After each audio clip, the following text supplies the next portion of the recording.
নমস্কার বন্ধুরা, সবাইকে স্বাগত সিম্পল ফুড অ্যান্ড ট্রাভেলে। আজকে তৈরি করে দেখাবো কাবলি ছোলা বা চানা মশলা। ভিডিওটা স্কিপ না করে সম্পূর্ণ দেখার অনুরোধ রইল। চলুন ভিডিওটা শুরু করা যাক। প্রথমে একটা বাটির মধ্যে এখানে 100 গ্রাম ছোলা, কাবলি ছোলা ভিজিয়ে রেখেছি সারা রাত। সকালবেলায় কাবলি ছোলাটা ঠিক এইরকম হয়েছে। আর এটাকে প্রেসারের মধ্যে পরিমাণ মতন জল দিয়ে তার মধ্যে সামান্য নুন আর হলুদ দিয়ে একটু নাড়াচাড়া করে এটা দিয়েছি। 6টা সিটি হয়ে যাওয়ার পর এটা নামিয়ে রেখেছি। আর এদিকে আলুগুলো এইভাবে কেটে ধুয়ে রেখেছি। আর এদিকে কড়ার মধ্যে তেল দিয়ে দিয়েছি। তেলের মধ্যে আলুগুলো দিয়ে আলুগুলোর মধ্যে পরিমাণ মতো নুন আর হলুদ দিয়ে লাল লাল করে একটু ভেজে নেব। আপনারা যারা চ্যানেলটি নতুন ভিডিও দেখছেন অবশ্যই চ্যানেলটি সাবস্ক্রাইব করে দেবেন। আলুগুলো ভাজা হয়ে গেছে, তুলে একটা প্লেটের মধ্যে রেখে দিলাম। সেই তেলের মধ্যে আরও একটু পরিমাণে তেল দিয়ে দিলাম। সর্ষের তেল দিয়ে ভালো করে একটু নাড়াচাড়া করে নিয়ে এর মধ্যে একটা বড় সাইজের পেঁয়াজ কুচি দিয়ে দিলাম। পেঁয়াজটা দিয়ে পেঁয়াজের মধ্যে পরিমাণ মতো নুন দিয়ে পেঁয়াজটাকে একটু ভালো করে ভেজে নেব।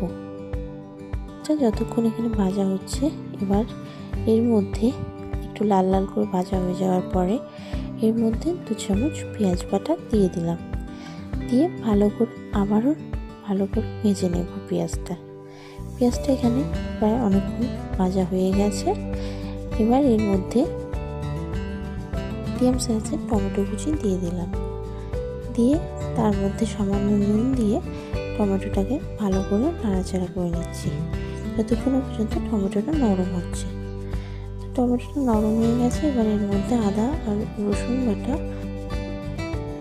চামচ আর হাফ চামচ আদা বাটা দিয়ে ভালো করে মশলাটাকে কষিয়ে নিচ্ছি যতক্ষণ পর্যন্ত রসুনের কাঁচা গন্ধটা যাচ্ছে। মশলাটা এখানে ভালো করে কষানো হয়ে গেছে। এবার এর মধ্যে সামান্য পরিমাণে জল দিয়ে দিলাম। জল দিয়ে আবারও ভালো করে নাড়াচাড়া করে নিয়ে এবার এর মধ্যে গুঁড়ো মশলাগুলো দিয়ে দেবো। পরিমাণ মতন হলুদ গুঁড়ো দিয়ে দিলাম, পরিমাণ মতন কাশ্মীরি লঙ্কার গুঁড়ো আর পরিমাণ মতন জিরে গুঁড়ো আর ধনে গুঁড়ো আর সামান্য চিনি দিয়ে মশলাটাকে আবারও ভালো করে কষিয়ে নেব। আপনারা যারা চ্যানেলটি সাবস্ক্রাইব করেছেন তাদেরকে অসংখ্য ধন্যবাদ। মশলাটা খুব সুন্দরভাবে কষানো হয়ে গেছে।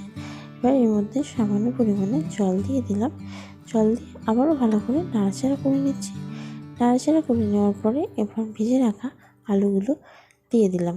ভেজে রাখা আলুগুলো দিয়ে ভালো করে নাড়াচাড়া করে নিচ্ছি। এটা রান্না করতে থাকবো আরও 2 মিনিট।